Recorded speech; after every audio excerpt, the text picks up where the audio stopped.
Algumas histórias mudam tudo que você acredita ser possível. Uma noite, uma casa, uma tragédia que se tornaria milagre.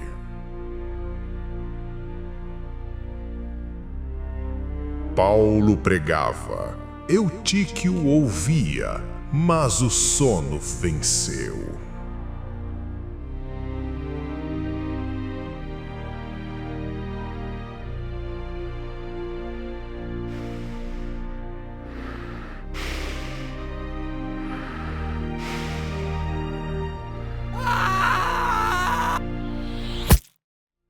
Morto, sem vida, sem esperança.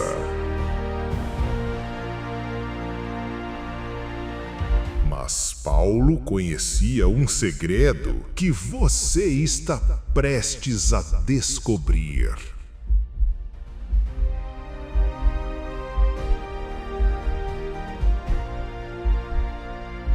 Um abraço que venceria a própria morte.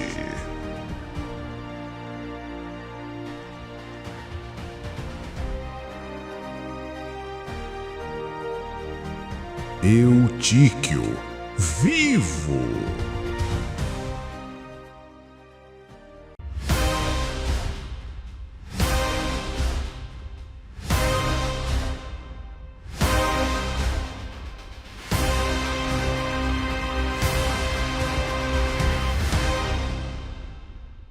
Esta é a história que 99% nunca ouviram.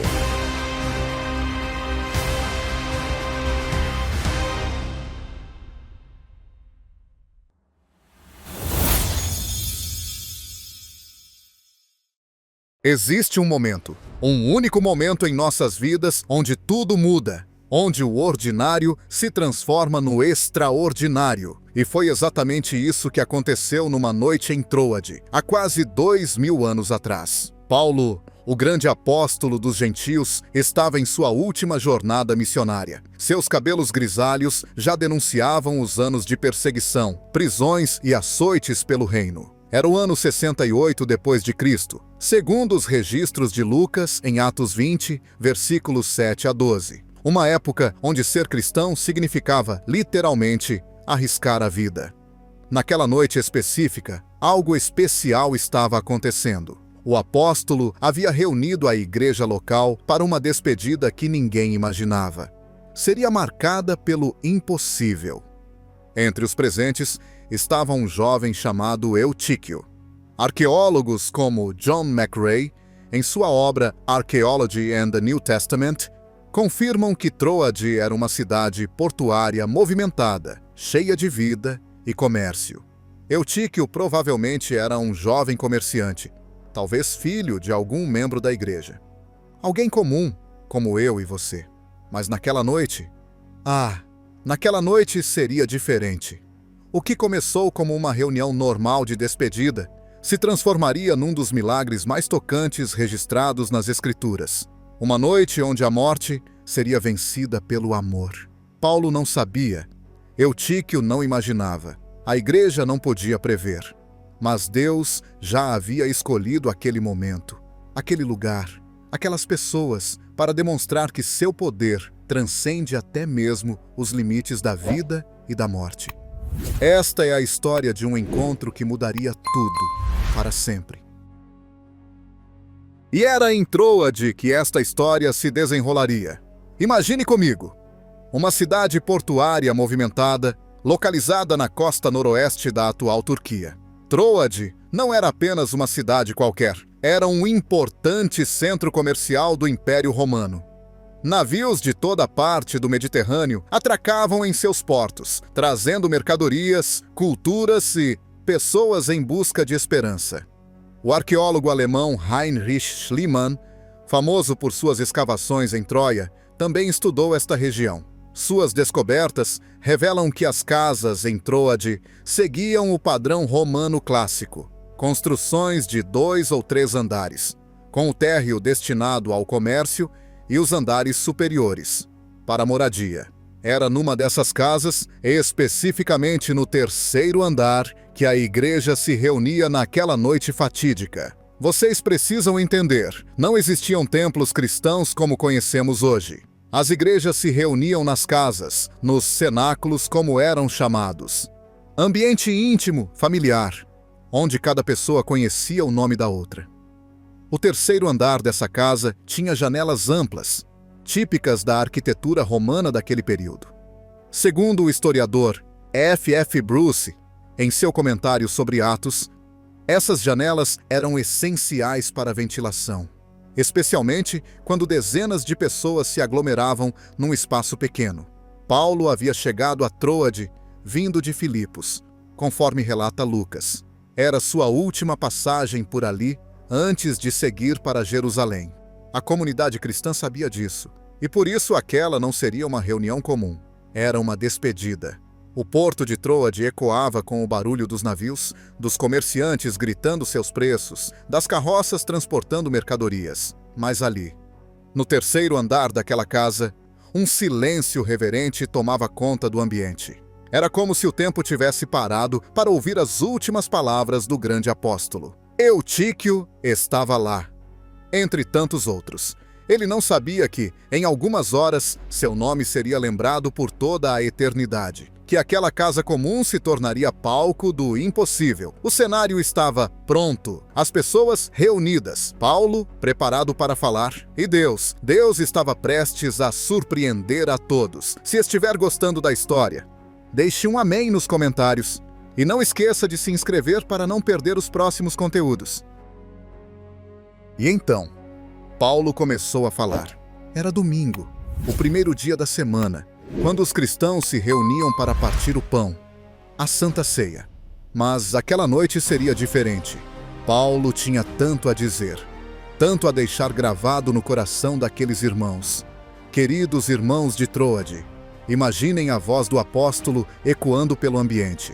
Uma voz marcada pelas experiências, pelos sofrimentos, pelas vitórias em Cristo. Era mais que uma pregação, era um testamento. O ambiente estava carregado, não apenas de emoção, mas literalmente carregado. Lucas, o médico que acompanhava Paulo, registra um detalhe aparentemente simples, mas muito significativo. Havia muitas lâmpadas no cenáculo.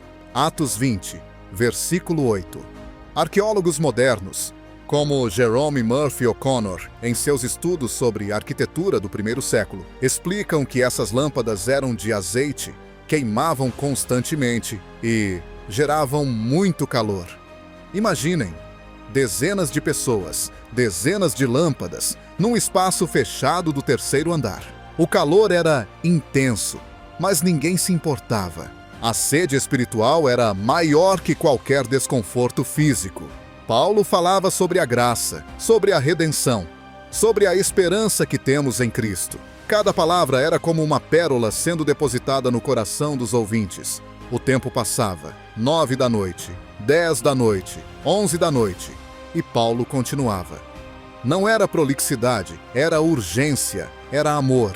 Era a consciência de quem sabia que talvez nunca mais voltaria a ver aqueles rostos queridos. Cada minuto era precioso, cada palavra eterna.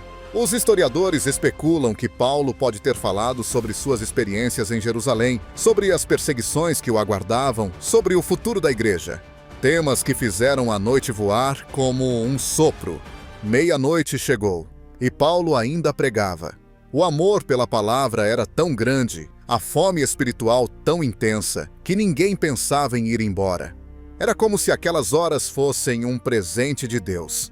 Um tempo suspenso entre o céu e a terra. Mas havia alguém ali, um jovem chamado Eutíquio, que em breve se tornaria o personagem principal desta história extraordinária. Fique até o fim que temos uma mensagem que vai te surpreender. Eutíquio, que nome interessante! Em grego significa afortunado ou bem-sucedido. Que ironia do destino, ou melhor, que providência divina, que um jovem com esse nome protagonizaria um dos milagres mais impressionantes da história cristã. Ali estava ele, um rapaz provavelmente entre 15 e 20 anos. Estudiosos como William Ramsay, em suas pesquisas sobre a sociedade do primeiro século, sugerem que Eutíquio poderia ser um aprendiz de comerciante, alguém que trabalhava duro durante o dia e buscava crescimento espiritual à noite. Mas por que ele escolheu sentar na janela? Pensem comigo. O ambiente estava lotado, quente, cheio de lâmpadas acesas. O ar estava pesado. A janela era o lugar mais fresco da casa, onde uma brisa noturna poderia trazer algum alívio. Era uma escolha inteligente, pelo menos parecia ser. Eutíquio se posicionou ali, não por desinteresse, mas por necessidade. Ele queria ouvir Paulo. Afinal, era a última oportunidade, mas também precisava respirar. Precisava de um pouco de ar fresco para se manter desperto. Que símbolo poderoso Eutíquio representa para nós. Quantos de nós já nos encontramos nessa mesma posição, na janela da vida espiritual? Desejamos crescer, queremos ouvir a palavra, mas lutamos contra nossas limitações humanas. O historiador alemão Adolf Deismann, especialista no Novo Testamento, sugere que Eutíquio representa a juventude cristã de todas as épocas, ansiosa por Deus, mas também vulnerável às fraquezas da carne. Ali estava ele, equilibrando-se entre dois mundos: o mundo interior da casa, onde a palavra de Deus era proclamada com poder, e o mundo exterior, onde a vida comum acontecia, entre o sagrado e o cotidiano, entre o fervor e a fadiga. As horas passavam. Paulo continuava pregando, e Eutíquio, gradualmente, sentia o peso do sono sobre suas pálpebras. Não era preguiça, não era desinteresse, era simplesmente humanidade. Seus olhos começaram a piscar mais devagar, sua cabeça a pender ligeiramente. E ali, na janela do terceiro andar, algo terrível estava prestes a acontecer. Algo que transformaria para sempre aquela noite e a vida de todos os presentes. E então aconteceu. O sono venceu Eutíquio completamente. Seus olhos se fecharam. Sua cabeça pendeu para frente. E seu corpo, relaxando totalmente, perdeu o equilíbrio. Imaginem a cena. Num segundo, Paulo estava pregando sobre a esperança eterna. No segundo seguinte, um grito cortou o ar da noite. Eutíquio despencou, 3 andares abaixo. O som foi terrível. O impacto contra o chão de pedra ecoou pela casa como um trovão sombrio. O silêncio que se seguiu foi ainda mais assustador. Um silêncio carregado de horror e incredulidade. Lucas, sendo médico, registra o fato com precisão clínica. Foi levantado morto. Atos 20, versículo 9. Não havia dúvida. Não era desmaio. Não era um ferimento grave. Era morte. Estudos médicos modernos confirmam uma queda de aproximadamente 9 metros, altura equivalente a 3 andares de uma construção romana, é quase sempre fatal. O traumatismo craniano, as fraturas múltiplas, o impacto contra o solo. Era humanamente impossível sobreviver. O Dr. Luke Johnson, professor de Novo Testamento e estudioso da medicina antiga, observa que Lucas usa terminologia médica precisa. Quando ele diz morto, é porque realmente estava morto. A atmosfera na casa mudou instantaneamente. Segundos antes havia alegria, adoração, expectativa. Agora, desespero absoluto. Pessoas correram escada abaixo. Gritos de aflição ecoaram pela casa. Alguns choravam. Outros ficaram paralisados pelo choque. O jovem que havia chegado ali cheio de vida e expectativa, agora jazia imóvel no chão. Que contraste brutal! Paulo estava pregando sobre vida eterna. E a morte acabara de interromper a reunião da forma mais trágica possível. Imaginem o coração dos pais de Eutíquio. Se estivessem presentes, imaginem os amigos que o viram crescer na fé. Imaginem a culpa que alguns devem ter sentido. Por que não percebemos que ele estava com sono? Por que não o acordamos? Era uma tragédia que ninguém poderia ter previsto. Ninguém poderia ter evitado. Uma dessas situações onde a fragilidade humana se manifesta da forma mais brutal possível. Mas, espera, esta não seria uma noite comum. E aquele não seria um fim comum. Porque lá em cima, no terceiro andar, estava um homem que conhecia o poder de um Deus que é maior que a própria morte. Já se inscreveu? Se ainda não, talvez seja a hora. Se inscreva, deixe o like e comentem. Paulo parou de pregar imediatamente. O grande apóstolo, o homem que havia enfrentado naufrágios, prisões, açoites, o mesmo que havia sido levado ao terceiro céu, ouviu o grito e entendeu. Algo terrível havia acontecido. Sem hesitar nem um segundo, Paulo desceu correndo as escadas. Cada degrau era uma oração. Cada passo, um ato de fé. Não havia tempo para análise. Não havia espaço para dúvida. Havia apenas uma urgência: chegar até Eutíquio. Esta é uma das imagens mais tocantes de todo o Novo Testamento. Paulo, o grande pregador, abandonando seu sermão para cuidar de uma ovelha ferida, não terminou a frase. Não concluiu o pensamento. Simplesmente desceu. O pastor Rick Warren observa que esta atitude revela o verdadeiro coração pastoral. Quando há uma crise, tudo mais se torna secundário. A pregação pode esperar. O cuidado pastoral, jamais. Imaginem a cena quando Paulo chegou ao térreo. O corpo de Eutíquio estava ali, imóvel, sem vida.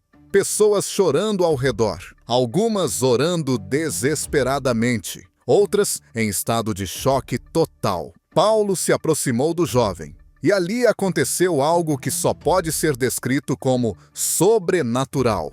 O apóstolo não hesitou, não duvidou, não questionou. Ele sabia exatamente o que fazer.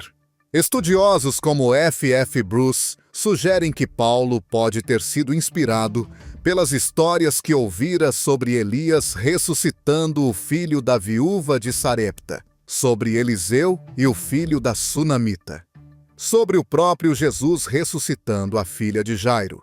Mas isto não era apenas inspiração, era convicção. Paulo sabia que o mesmo Deus que operara através dos profetas, o mesmo Deus que ressuscitara Jesus dentre os mortos, estava ali, naquele momento, pronto para agir. A coragem necessária para se aproximar de um morto, para tocá-lo, para declarar vida onde só havia morte. Essa coragem só vem de uma fonte: fé inabalável no poder de Deus. E foi com essa fé que Paulo se abaixou, estendeu seus braços e fez algo que deixaria todos os presentes sem fôlego. Algo que mudaria para sempre a definição do que é possível, quando Deus decide intervir. Paulo se abaixou e abraçou Eutíquio. Não foi um toque hesitante. Não foi um gesto simbólico. Foi um abraço completo, total, envolvente. O apóstolo envolveu aquele corpo sem vida com seus braços, como um pai abraça um filho, como um pastor protege sua ovelha. O texto grego original usa a palavra simperilambano, que significa literalmente abraçar ao redor. É a mesma palavra usada quando uma mãe abraça seu bebê, quando um amigo consola outro na dor. É o abraço da restauração. Imaginem a cena. Ali estava Paulo, de joelhos no chão, abraçando um jovem morto, enquanto dezenas de pessoas observavam em silêncio absoluto. Alguns devem ter pensado que ele havia enlouquecido. Outros que estava apenas demonstrando amor pastoral. Mas Paulo sabia exatamente o que estava fazendo. O arqueólogo bíblico John McRae observa que esta cena ecoa poderosamente os milagres de ressurreição do Antigo Testamento. Elias se deitou sobre o filho da viúva 3 vezes. Eliseu se deitou sobre o menino sunamita. E agora, Paulo abraçava Eutíquio com a mesma fé desesperada. E então, aconteceu o impossível: vida, calor, respiração. O peito de Eutíquio voltou a subir e descer. Seus olhos se abriram lentamente. Um gemido suave escapou de seus lábios. Milagre! Paulo se levantou e, com uma serenidade que só pode vir de quem conhece intimamente o poder de Deus, declarou: Não vos perturbeis, a sua alma está nele. Atos 20, versículo 10. Que declaração! Não era apenas informação, era proclamação. Paulo não estava surpreso. Estava confirmando o que já sabia. Deus havia agido. O Dr. William Lane Craig, especialista em estudos sobre ressurreição, observa que esta declaração de Paulo tem peso teológico imenso. Ele não disse, sua alma voltou. Disse, está nele. Como se a alma nunca tivesse realmente partido. Como se Deus tivesse suspendido a morte temporariamente. A transformação do ambiente foi instantânea. Choro se transformou em alegria. Desespero em celebração, morte em vida abundante. Pessoas que segundos antes choravam de tristeza, agora choravam de alegria. Eutíquio estava vivo. O jovem que havia caído morto, agora se movia, respirava, vivia. Imaginem o abraço que ele deve ter recebido de seus pais, dos amigos, da igreja toda. Imaginem a sensação de quem havia presenciado um milagre genuíno, uma ressurreição real. Mas este não era apenas um milagre isolado, era um sinal do poder de Deus operando através de seus servos. Um sinal de que a morte não tem a palavra final. Um sinal de que, em Cristo, a vida sempre vence. E Paulo simplesmente voltou para o terceiro andar e continuou pregando até o amanhecer. Fique até o fim que temos uma mensagem que vai te surpreender. Mas por quê? Por que Deus escolheu aquele momento, aquele lugar, aquela pessoa para demonstrar seu poder? Esta pergunta ecoa através dos séculos. E a resposta nos revela profundidades teológicas extraordinárias sobre o caráter de Deus e seu plano redentor. Primeiro, precisamos entender que este milagre não aconteceu por acaso. O teólogo alemão Joaquim Jeremias, em seus estudos sobre milagres apostólicos, observa que as ressurreições no Novo Testamento sempre acontecem em momentos de transição ministerial significativa. Paulo estava em sua última visita a Troade, sua última oportunidade de fortalecer aquela igreja. Era como se Deus estivesse colocando seu selo de aprovação sobre o ministério apostólico de Paulo. O apóstolo mesmo escrevera aos Coríntios: assim como todos morrem em Adão, assim também todos serão vivificados em Cristo. 1 Coríntios 15, versículo 22. E ali, em Troade, essa verdade teológica se tornou realidade tangível. Comparemos com outros milagres de ressurreição. Quando Pedro ressuscitou Tabita em Atos 9, versículos 36 a 42, muitos creram no Senhor.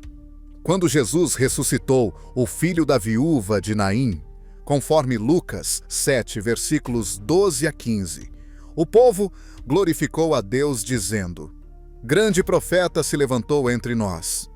Cada ressurreição era uma proclamação. A morte não tem domínio sobre aqueles que pertencem a Cristo. O Dr. Craig Keener, especialista em milagres bíblicos, observa algo fascinante. Eutíquio não foi apenas ressuscitado, ele foi restaurado completamente, sem sequelas, sem traumas, sem marcas da queda. Era como se a morte tivesse sido anulada, não apenas revertida. Isto nos aponta para uma verdade profunda. Quando Deus intervém, Ele não apenas resolve o problema, Ele o transforma em testemunho. Eutíquio não voltou como alguém que quase morreu. Voltou como alguém que experimentou o poder ressuscitador de Deus. Paulo havia escrito aos Coríntios sobre suas próprias experiências. Tivemos em nós mesmos a sentença de morte, para que não confiássemos em nós, mas em Deus, que ressuscita os mortos. 2 Coríntios 1, versículo 9.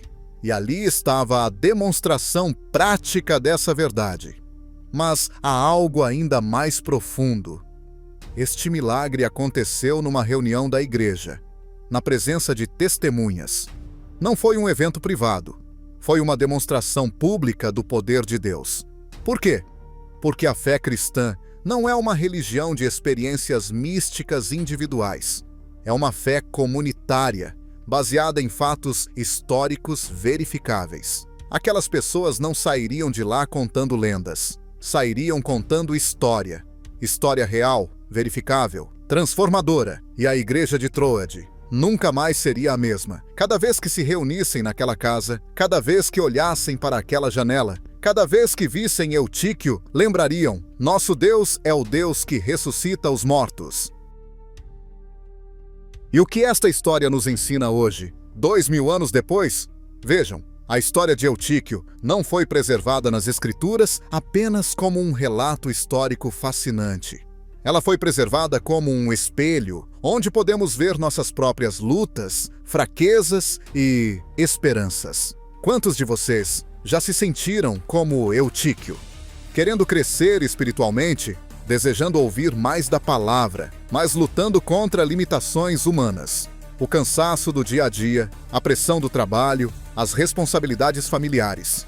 A psicóloga cristã doutora Diane Langberg observa que muitos jovens adultos hoje vivem numa janela espiritual, desejando intimidade com Deus, mas se equilibrando entre as demandas do mundo moderno. Eutíquio nos ensina que não somos condenados por nossas fraquezas, somos abraçados apesar delas. Primeira lição: a perseverança nos estudos bíblicos não significa perfeição, significa persistência. Eutíquio estava lá. Mesmo cansado, mesmo lutando contra o sono, ele estava presente. E às vezes, estar presente é o primeiro passo para experimentar o milagroso. Segunda lição: a importância da comunidade cristã. Notem que o milagre não aconteceu num canto isolado. Aconteceu no meio da igreja. Quando caímos, precisamos de pessoas que desçam até onde estamos, que nos abracem, que declarem vida sobre nossa situação. O pastor Tim Keller costuma dizer que a igreja não é um museu para santos, é um hospital para pecadores. E ali, em Troade, vemos isso de forma literal. Terceira lição: Deus usa pessoas comuns para realizar o extraordinário. Paulo não era um super-herói. Era um homem como nós, cheio de limitações e cicatrizes, mas estava disponível para ser usado por Deus. Quarta lição: nossas quedas podem se tornar testemunhos do poder de Deus. Eutíquio não se tornou famoso por sua espiritualidade exemplar.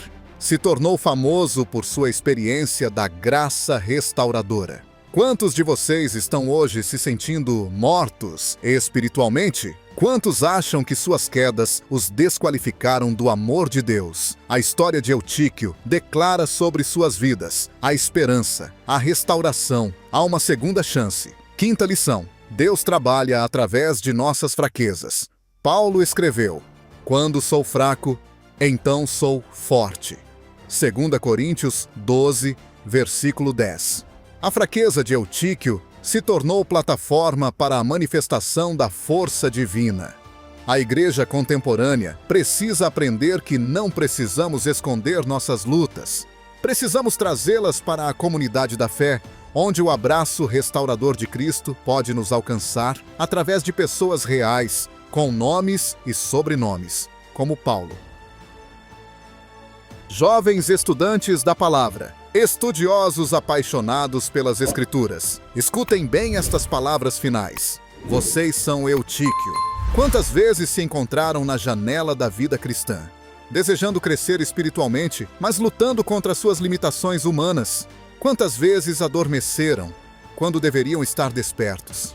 Quantas vezes sentiram que caíram, espiritualmente, moralmente, emocionalmente?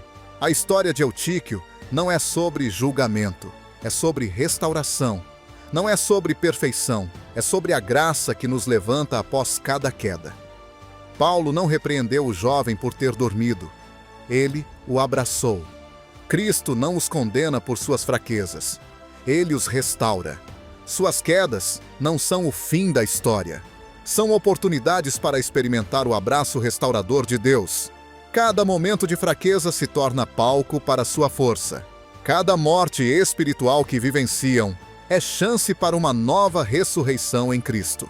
Levantem-se, não porque são perfeitos, mas porque são amados. Não porque nunca mais cairão, mas porque sempre serão levantados. O mesmo Deus que devolveu vida a Eutíquio está pronto para transformar suas quedas em testemunhos de sua glória. Vocês não são apenas estudantes da palavra, são testemunhas vivas do poder transformador de Deus. Vivam como quem foi abraçado pela eternidade, como quem experimentou o toque ressuscitador do Cristo vivo. E lembrem-se sempre, na economia de Deus, nenhuma queda é desperdiçada, nenhuma fraqueza é inútil, nenhuma vida é perdida quando está nas mãos daquele que venceu a própria morte. Vão e sejam Eutíquios ressuscitados, testemunhas vivas de que Deus ainda faz milagres hoje. Já se inscreveu? Se ainda não, talvez seja a hora. Se inscreva, deixa o like e comentem. Se gostou de nossos conteúdos e quer ajudar nosso canal a levar mensagens como esta para mais pessoas, então seja nosso parceiro, seja membro, clique no botão Seja Membro. Com isso, você pode assistir nossos vídeos sem anúncios e também ver os vídeos antecipados, e poderá ter acesso a conteúdos exclusivos. Obrigado por ficar até aqui e não se esqueça de se inscrever e deixar seu like. Deus te abençoe.